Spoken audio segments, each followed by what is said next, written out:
today is not a poor country. We are the wealthiest country in the history of the world. And what that means is that when people say we cannot accomplish this, we can't do that, they are not telling the truth.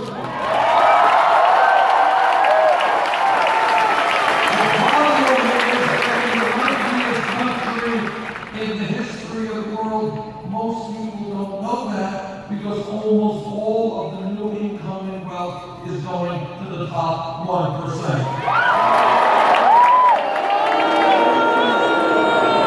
And what this campaign is about is telling the billionaire class they cannot and will not have it all.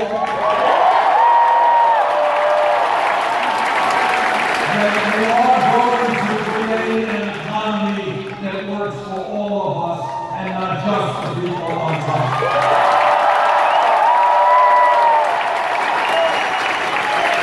What this campaign is about is asking the American people not to accept the status quo. Don't walk over or pass by somebody sleeping out on the street, or some child sleeping in a car and think that that is normal. It is not normal.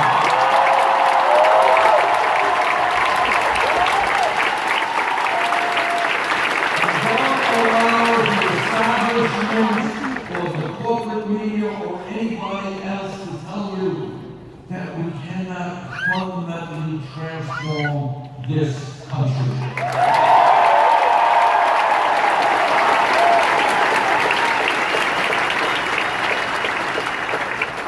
Now, I want to touch on some painful truths that we are going to deal with.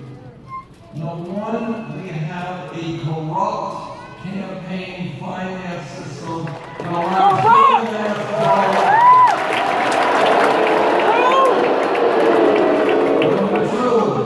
We have a rigged economy in which ordinary Americans are working longer hours for low wages, while almost all new income and wealth goes to the people on top.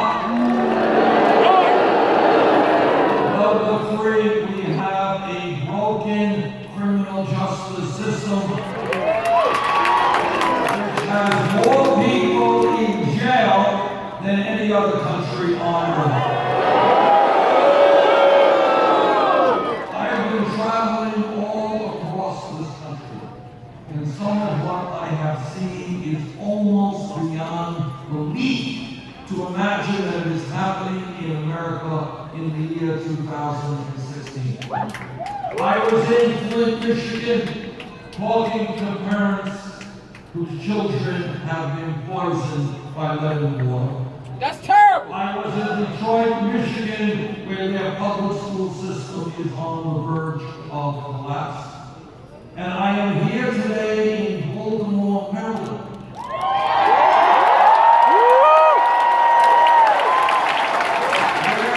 Baltimore, Maryland, in the richest country in the history of the world, 1 out of every 4 people lives in poverty. Yep. Where 80% of the children in Baltimore's public school system are poor enough to qualify for free or reduced price school lunch. That is terrible. Where poverty in Baltimore and throughout this country, poverty is a death sentence. Now people don't know this, they're not poor, that's not good, you don't have a fancy TV, you don't go out to eat, that's not the issue. If you are born in Baltimore's poorest neighborhood, your life expectancy is almost 20 years shorter than if you were born in its wealthiest neighborhood. 15 neighborhoods in Baltimore have lower life expectancies than North Korea. Two of them have a higher infant mortality rate than the West Bank and Palestine. teenagers between the ages of 15 and 19 face poorer health conditions and a worse economic outlook than those in distressed cities in Nigeria, India, China, and South Africa. We are talking about the United States of America. In the year 2016, in a country in which the top 1/10% now owns almost as much wealth as the bottom 90%. In this country, we are going to make profound economic changes.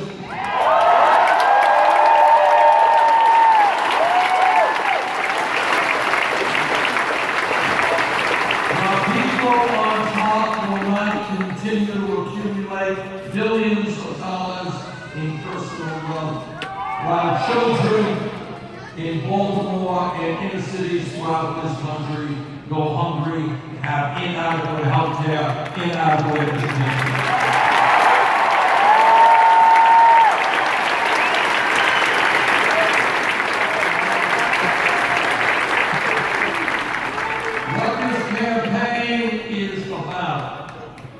Is reminding the American people that real change, not superficial change, real change has never taken place from the top on down, always from the bottom on up.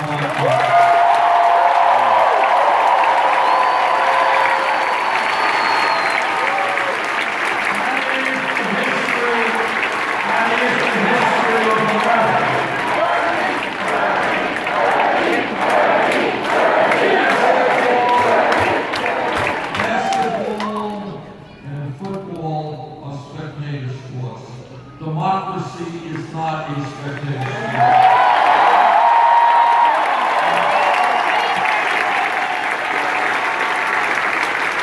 Now, the establishment and the system don't want you to know this, but all of you are enormously powerful people if you choose to exercise power.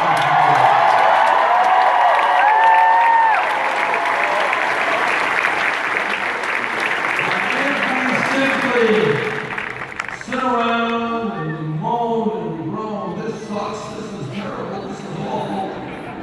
But we are not prepared to actively get engaged and fight back. What is bad will only become worse.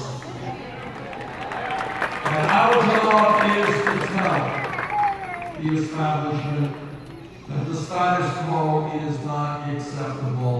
It will change.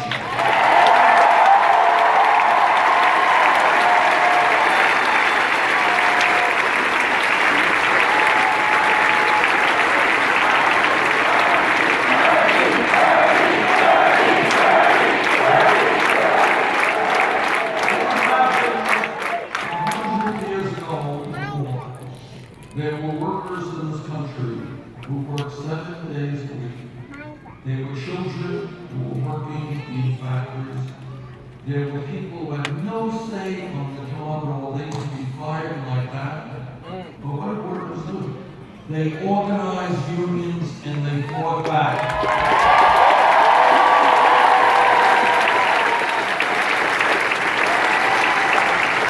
They did not accept the oppression that was pushed on them. They fought back. 200 years ago, in the midst of the abomination of slavery, African Americans and their allies stood up, and how many of them died, went to jail, were beaten? We don't know. Names we will never know. But they stood up. Over the years, millions of people stood up and said that America will not be a nation of racism and segregation.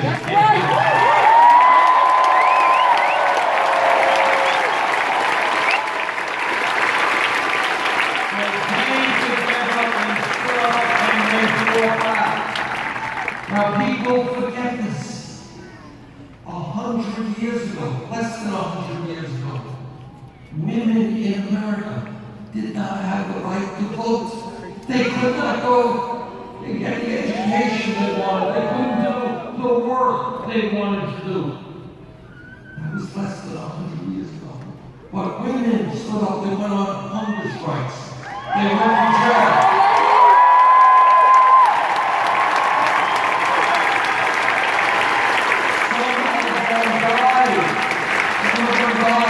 But they and their male allies were loud and clear in saying that in this country, the status quo will change.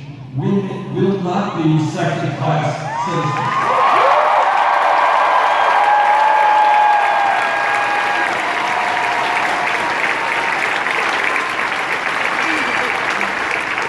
Forever, the LGBT community has suffered prejudice and hatred and abuse, and over the decades against incredible hostility, people, gay community and their straight allies stood up and said, you know what, people should have the right to love each other regardless of their gender.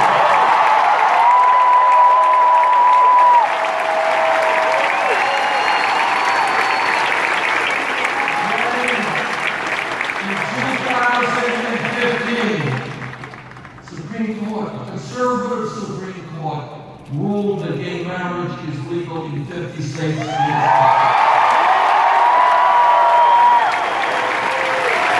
decision did not come because 5 members of the Supreme Court thought it was a great idea. It came because millions of people said, now is the time.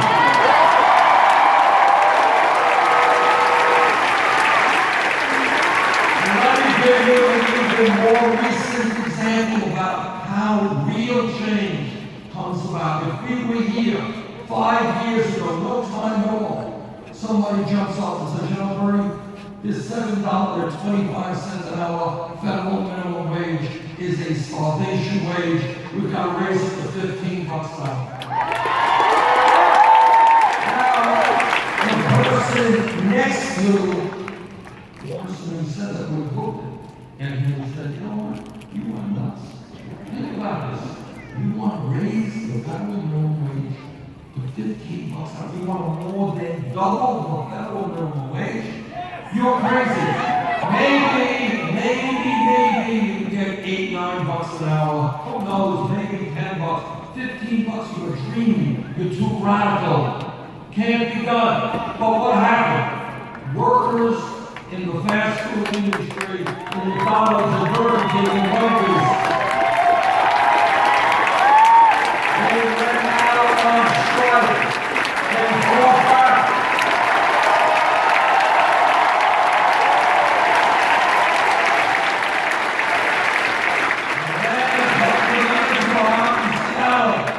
They raised the minimum wage to $15 in Los Angeles, San Francisco, $15.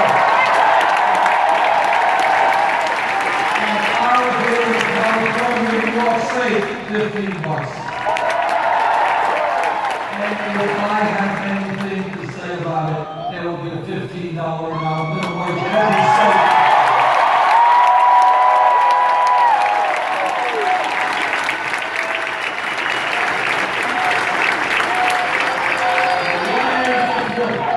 The point here is a profound and important point, and that is when people look around workers' rights, women's rights, or civil rights, or gay rights.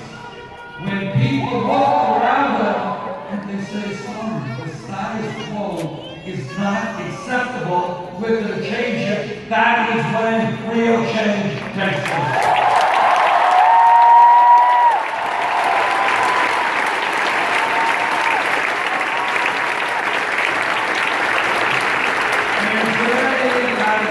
Exactly what is happening all over this country.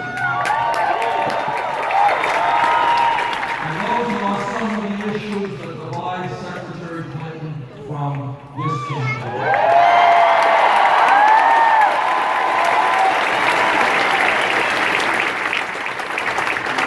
People are waking up and they're saying, should in the United States of America, this great country, should we have more income and wealth inequality than almost any major country on earth. When we have at the same time the highest rate of childhood poverty of almost any major country on earth.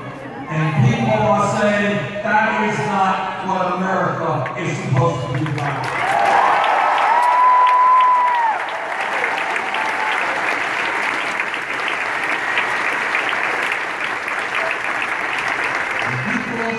How does it happen that for 35 years the middle class of this country has been disappearing?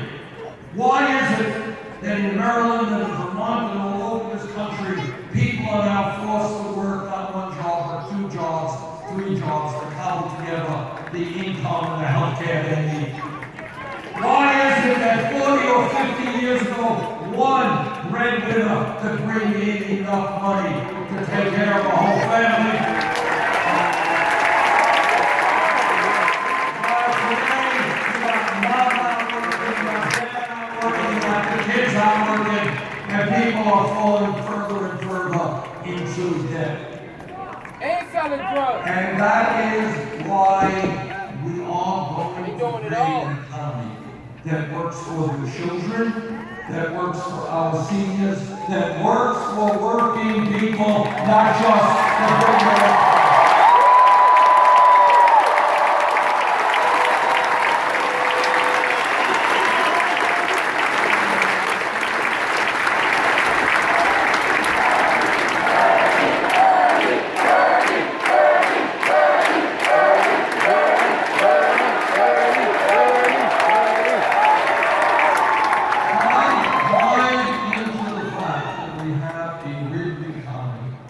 Where the rich get richer while almost everybody else gets poorer is another fact that we have got to deal with. And that is that we have a campaign finance system today that is allowing Wall Street and big money interests to buy elections.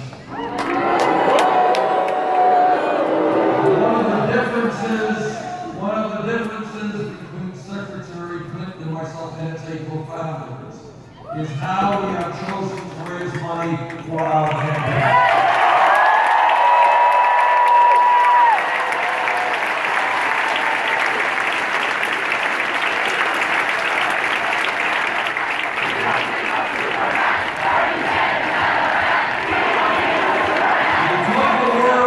You took the words right out of me.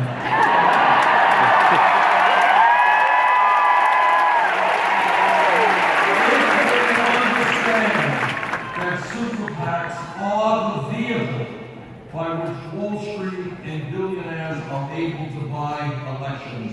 You're damn right. We don't need a super PAC.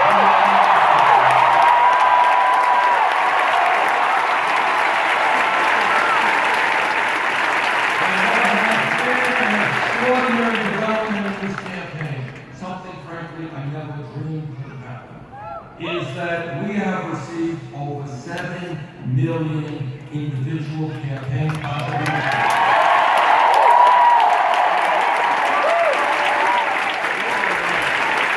Anyone know what the average contribution is? $27. That in itself is a political revolution.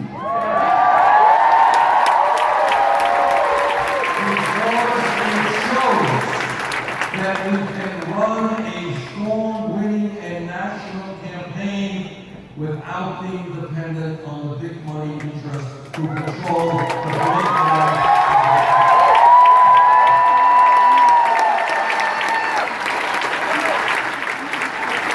Secretary Clinton has promoted a number of votes. She has a number of super PACs, including one that in the last filing period reported raising $25 million from special interests, including $15 million from Wall Street. Secretary Clinton has also given a number of speeches behind closed doors to Wall Street.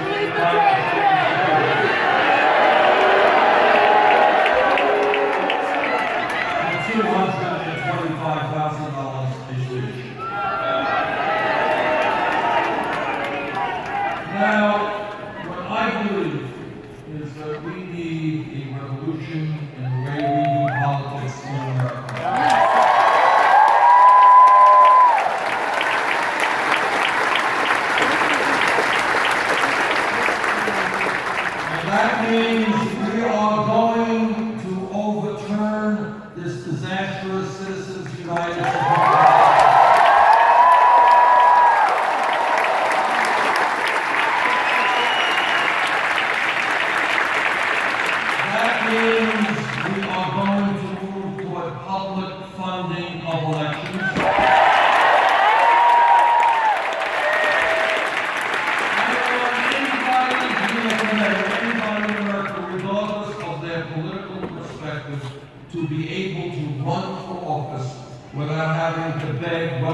for campaigning.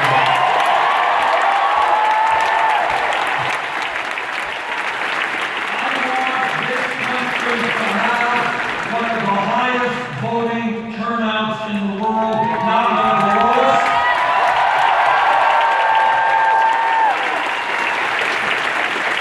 And that is why we are going to take on Republican state after state, which is trying to suppress the vote. We are going to make it easier for people to vote, not harder.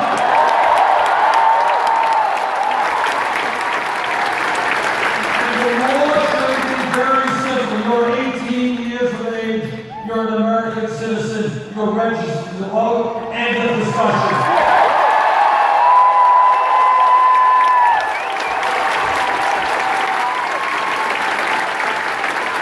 I want to see us have a vibrant democracy. Not a democracy controlled by a handful of wealthy campaign contributors.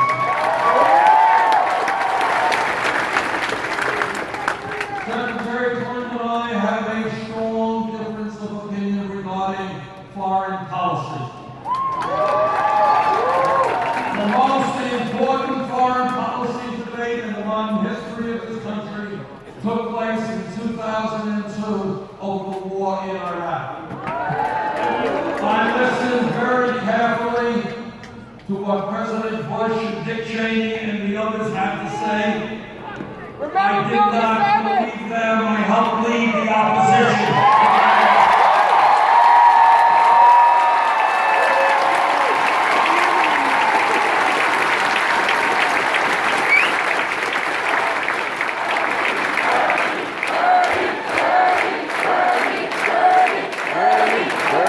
I knew that it is relatively easy for the most powerful military in the world to overthrow dictators like Saddam Hussein. It is a lot harder to think about what happens the day after.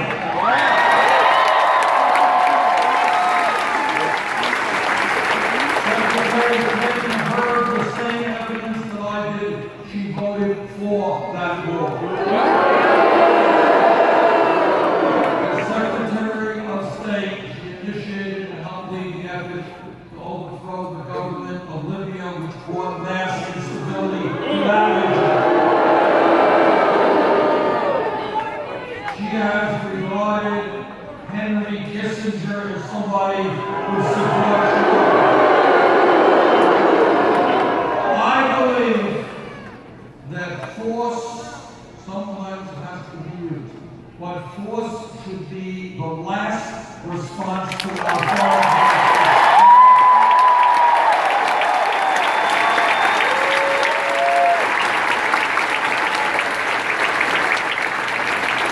I believe and will do everything in my power to make sure that our brave men and women in the U.S. military do not get bogged down in perpetual warfare in the Middle East.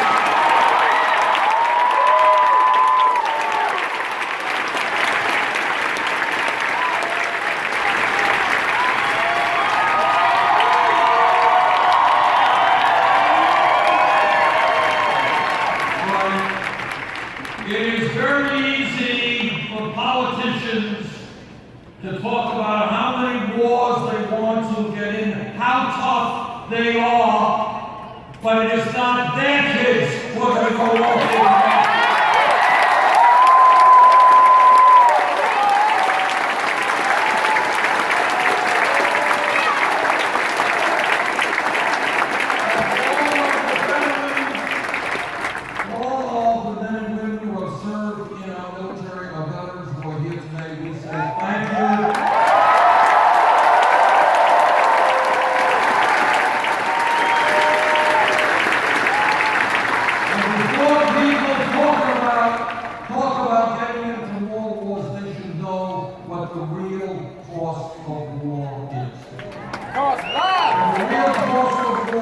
Afghanistan and Iraq is not just as painful as that is.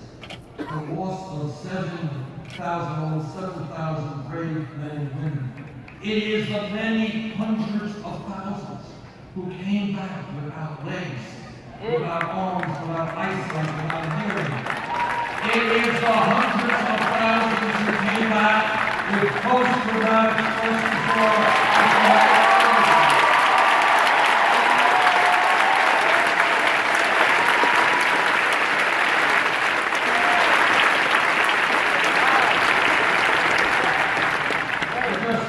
Yesterday, Pennsylvania, with a number of veterans who were so proud to have served their country. All that they want is they want justice for themselves and their brothers and sisters who serve.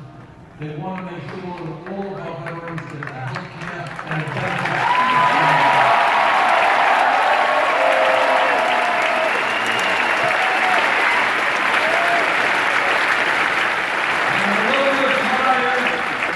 Politicians in Washington who talk more and more about all kinds of money for nuclear weapons for the military, but somehow we don't have the funds available to take care of our veterans. That's why.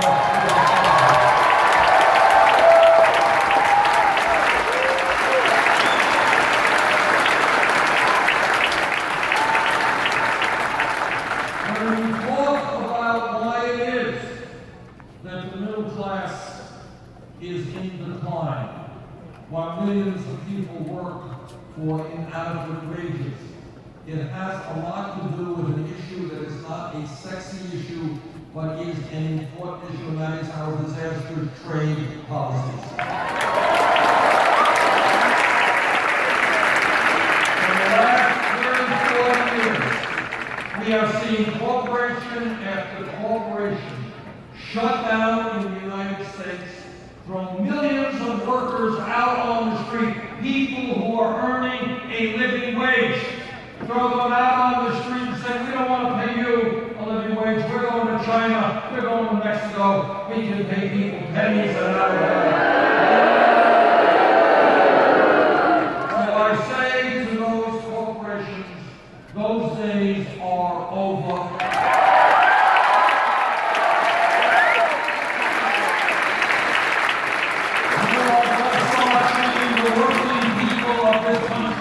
With respect to people who grew your businesses, we're going to start investing in America, not just China. This is an area where Secretary Clinton and I have a profound difference of opinion. I oppose every one of these disastrous trade agreements. She supported almost every one.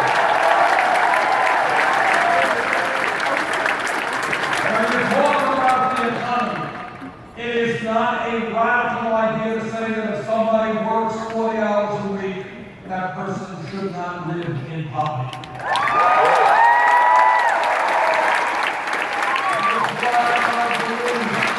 I raise the minimum wage not for the $12 an hour Secretary Clinton talks about, but $15 an hour.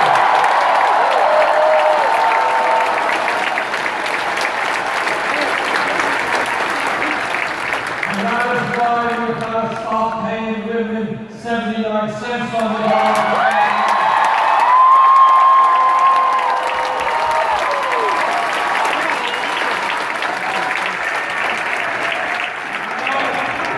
Women in America don't want 79 cents on the dollar. They want the whole damn dollar in the dollar.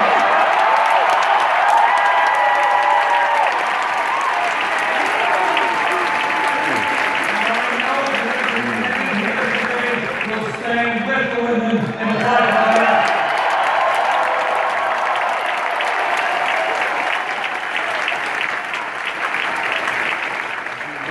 What this campaign is about is taking on some of the most powerful, insidious forces in our country today. We have the guts to take them on.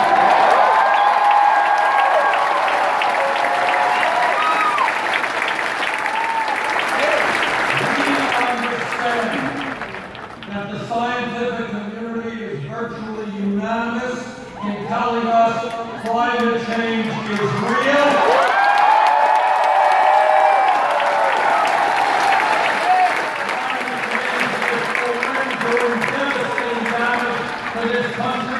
and all over the world. And whether the fossil fuel industry likes it or not, their short-term profits are not more important than the future of this country.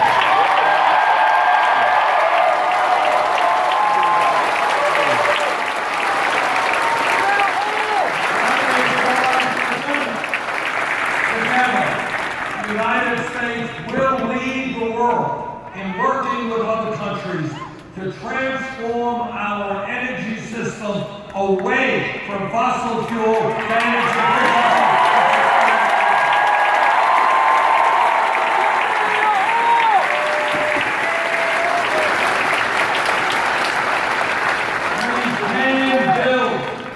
a world-class transportation system and break out the payments on automobiles. We can regularize our homes and buildings that are wasting enormous amounts of energy. And we can move aggressively to wind, solar, geothermal, and other sustainable technologies.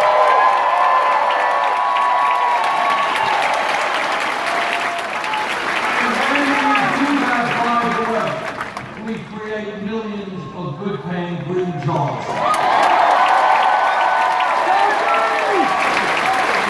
another environmental issue out there of major consequence, and that is whether or not we are going to have clean drinking water in the years to come. If we do not get our act together in preserving clean water in this country and around the world, wars will be fought, not over oil, but over water.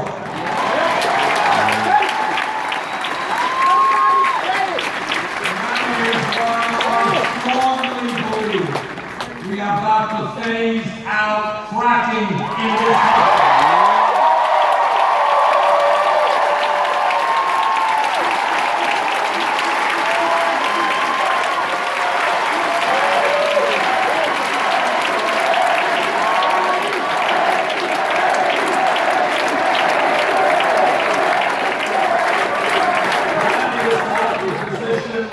Secretary Clinton. In fact, when she was Secretary of State, she actually pushed fracking technology on countries around the world.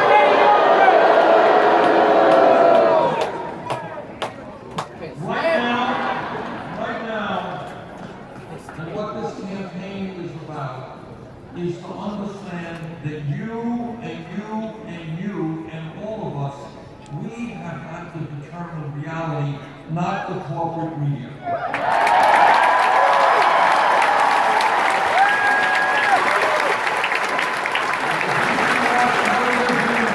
As we say in Vermont, when the cows come home, and you're going to see a whole lot of stuff, but not some of the most important issues facing working people.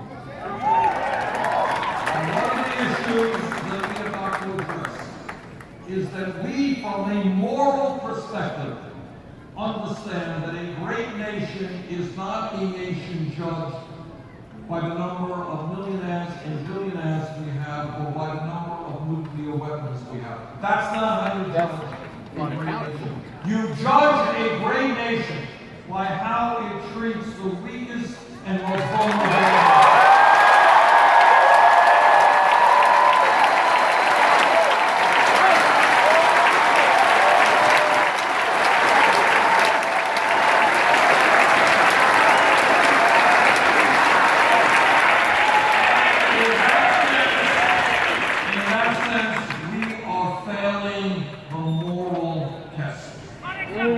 We are failing the moral test for a great nation.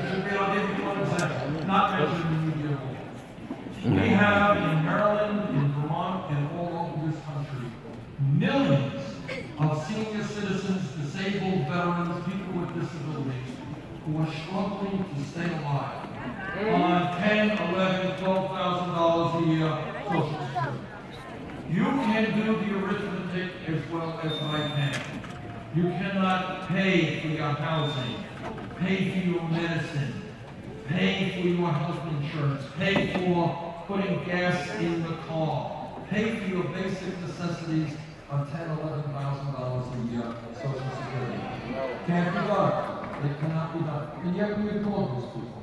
We push them aside. They're living today in apartments here in Baltimore or in Burlington, Vermont. Nobody pays them any mind.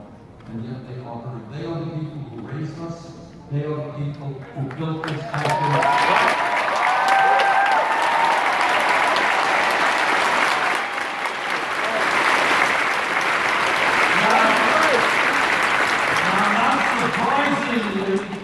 The response of most of my Republican colleagues in the United States Senate is to say you should cut Social Security. Well, I've got some bad news for those Republicans. We're not going to cut Social Security, we're going to expand Social Security.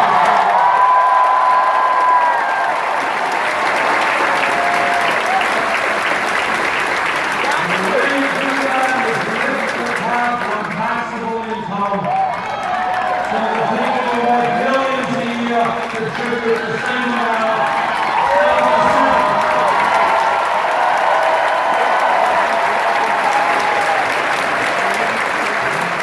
Over again in this campaign, I've asked Secretary Clinton to come on board our legislation, lift the cap starting at $250 and above. We can extend Social Security for 58 years, expand benefits for seniors trying to get by on less than $16,000 a year. Once again, Secretary Clinton, join me, expand Social Security.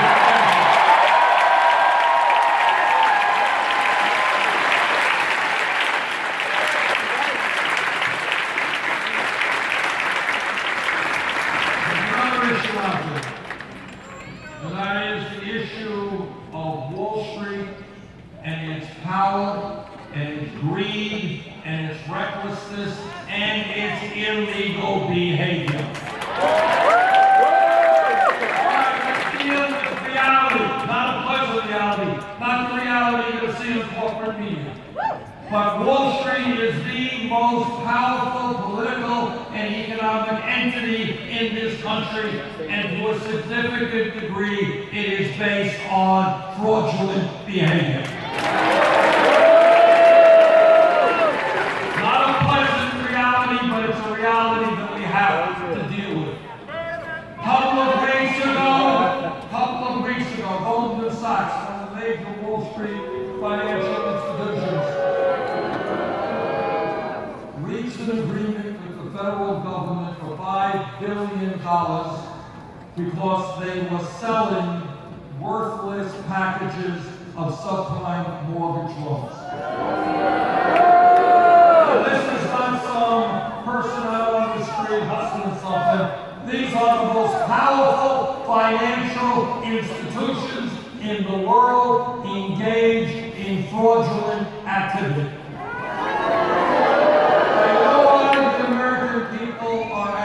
They are angry because some kid in Maryland gets picked up today for possession of marijuana. That kid gets a criminal record for his whole life.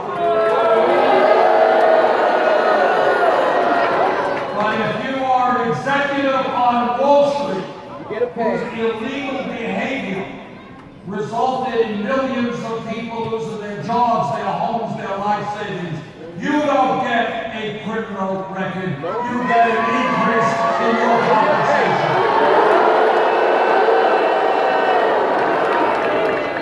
That's right. We are going to bring justice back to a broken criminal.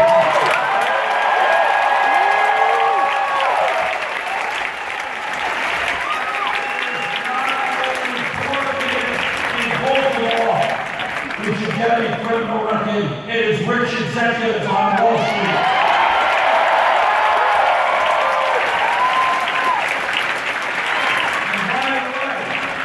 And by the way, just in passing, we bailed out Wall Street 2009 because many of the large banks were too big to fail. Well, it turns out today, 3 out of the 4 largest are bigger than they were when we bailed them out because they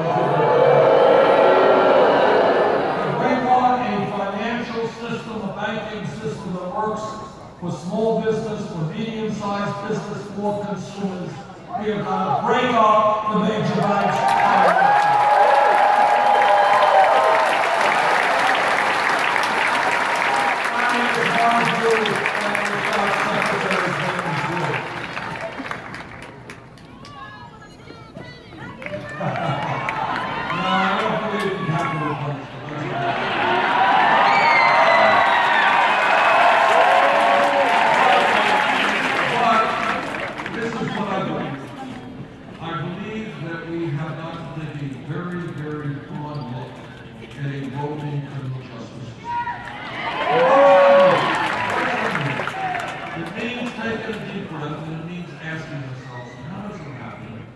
That in the richest country in the history of the world, we have 2.2 million people in jail. 2.2 million. We are spending $80 billion a year locking up millions of Americans. Our job, first of all, is to ask, why is that? And I'll tell you one of the answers.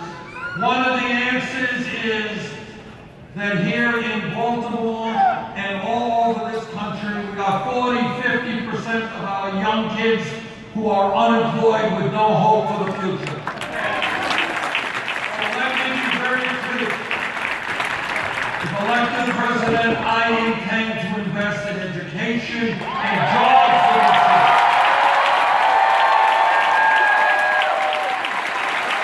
Not more jails and incarceration.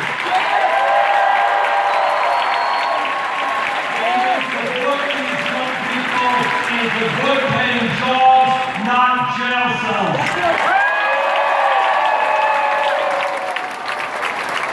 We need to take a hard look at police departments all over this country.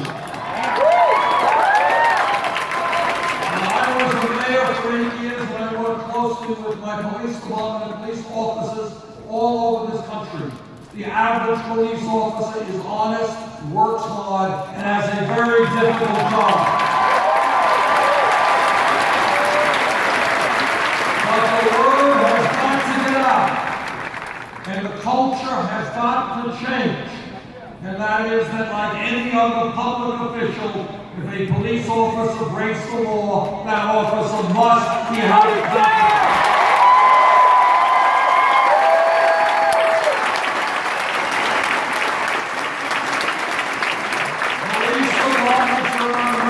Should not look like occupying forces. We have to demilitarize forces.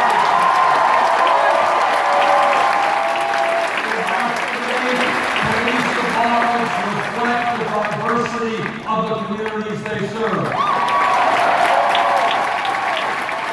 We have to understand that lethal force, the killing of people, is the last response, not the first response.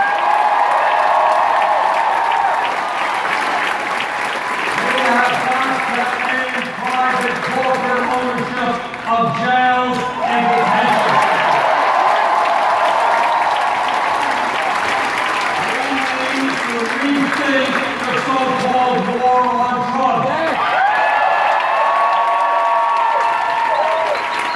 Over the last 30 years, millions of Americans have received police records for possession of marijuana. That's right. Becomes a racial issue because blacks are 4 times more likely than whites to be arrested for possession of marijuana. Right now, the Federal Controlled Substance Act lists marijuana as a Schedule I drug, the highest level. The elected president will going to take marijuana out of the federal.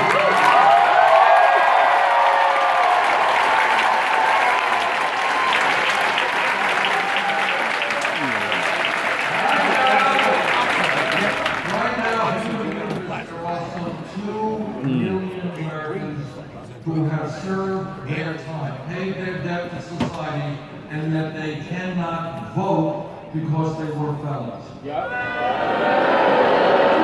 I believe that when people pay their debt to society, they should have their democratic rights.